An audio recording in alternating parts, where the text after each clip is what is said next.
Magandang araw po mga ka-hunters. Basta na kayong lahat. Share ko lang po sa inyong baryang itong na aking nakalap mula sa aking kaibigan. Binigay po sa akin pandagdag po ng koleksyon. Itong baryang ito ay Elizabeth II. Wala na po si Queen Elizabeth II po, patay na po siya ha. Kaya yung mga barya niya po na may nakalagay na Queen Elizabeth, sigurado po tataas ang value niyan. Sa kalaunan o katagalan o itong mga taon siguro. Pero bago ko simulan ng pagtalakay, huwag niyo sanang kalimutan mag-subscribe sa channel ko at pindutin ang notification bell para updated kayo sa mga impormasyon, sa mga bago pang video. Huwag niyo rin kalimutan mag-like, mag-comment at mag-share. Hiling ko lang sana po na umabot ako sa 1,000 subscriber. Masaya na po ako para ma-monetize po ang channel ko.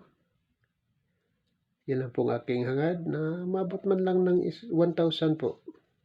Sa tulong ninyo, sana po matupad po So tatalakayin ko na po ang baryang ito. Alam ko nakapag-subscribe na kayo sa channel ko. Ito po yung Queen Elizabeth II. Yan po. Ito po ay Hong Kong, 50 cent. Ito po, Hong Kong, 50 cents, 1980. Kaka-search ko lang po sa Carousel, yung presyo nito po, yung value niya sa pera natin. Napakalaki na po. Yung value nito ng ganitong barya, yung 1980 na 50 cents. Ganito po, nakita ko doon sa Carousel. Mataas na po. Napakalaki na ng value niya. Kaya subukan nyo po i-search po yung ganitong barya sa Carousel. Search lang po sa Google. Yung ganitong 1980, 50 cents Hong Kong, Queen Elizabeth II. Lalabas po ang price doon o ang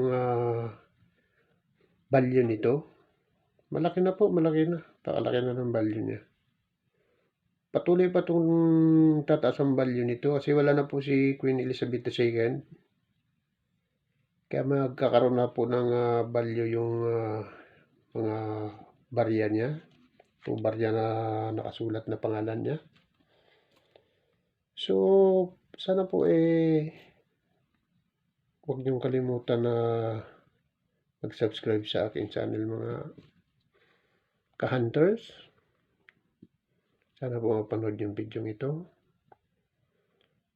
Hanggang dito na lang muna. At marami pong salamat sa inyong lahat. Ito pa po yung mga barya mga na ipon ko po. Na koleksyon. May mga euro. So, hanggang dito na lang. At marami pong salamat sa inyong lahat.